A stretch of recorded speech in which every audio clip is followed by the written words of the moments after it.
শেখ হাসিনার পতন থেকে লন্ডন পর্যন্ত $234 বিলিয়ন পাচারের তথ্যচিত্র।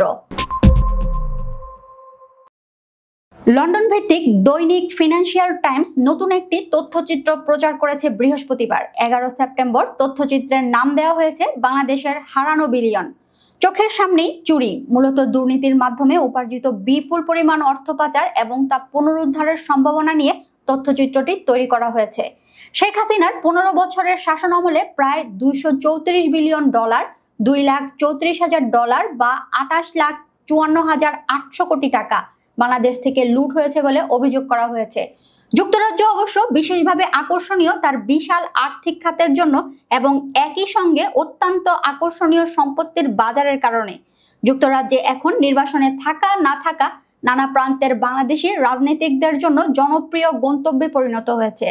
এফটির সাংবাদিকরা বলেন, আমরা যুক্তরাজ্যের রাজনৈতিক দল ও বড় দাতাদের যোগসূত্র খতিয়ে দেখেছিলাম।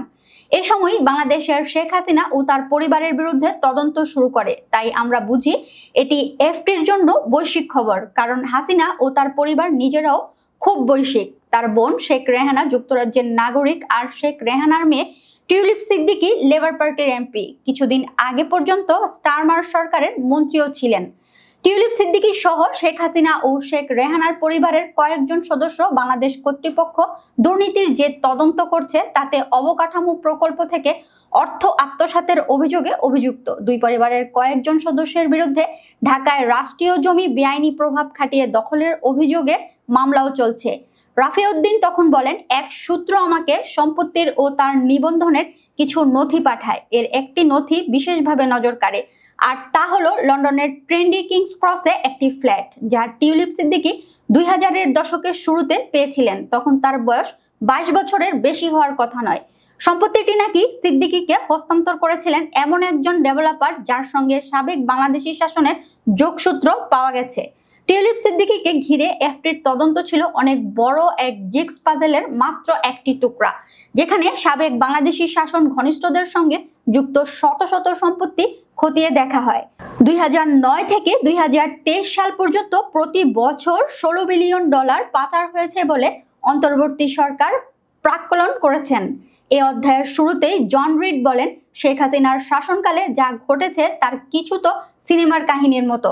জন রিড এ পর্যায়ে মন্তব্য করেন, আমরা এখন গল্পও শুনছি, কিছু ব্যাংক পরিচালককে গোয়েন্দারা অস্ত্রের মুখে তুলে নিয়ে যেত, শেয়ার হস্তান্তরের কাগজে সই করিয়ে পদত্যাগে বাধ্য করত, আর সেই শেয়ার যেত পুরনো শাসকদের ঘনিষ্ঠদের হাতে।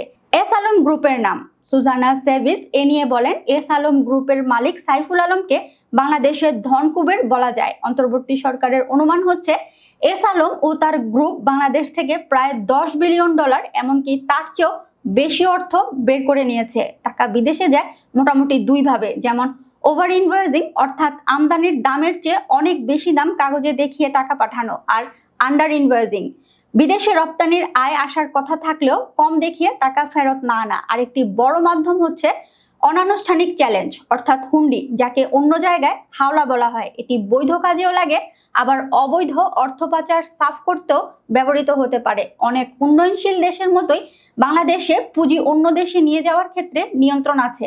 কেন্দ্রীয় ব্যাংকের অনুমতি ছাড়া ব্যক্তিগতভাবে বছরে $12,000 বেশি বাইরে নেওয়া যায় না। বাংলাদেশের ক্ষেত্রে দেখা গেছে, এক হিসাব বলছে ব্যাংকিং খাত ও ব্যবসায়িক খাত মিলিয়ে মোট $234 বিলিয়ন লুটপাট হয়েছে বিভিন্ন উপায়ে। সম্ভবত কোনো দেশের ক্ষেত্রে এটাই সবচেয়ে বড় অর্থ লুণ্ঠন। বিএনপি ছিল শেখ হাসিনার সময় সবচেয়ে বড় বিরোধী দল, তাদের জেতা প্রায় নিশ্চিত। সুজানা সেভিস আরো বলেন, কিন্তু উপরের স্তরের সরকার পাল্টালেও নিচে বিরাট আমলাতন্ত্র রয়েছে, যাদের খুব একটা বদল হয়নি।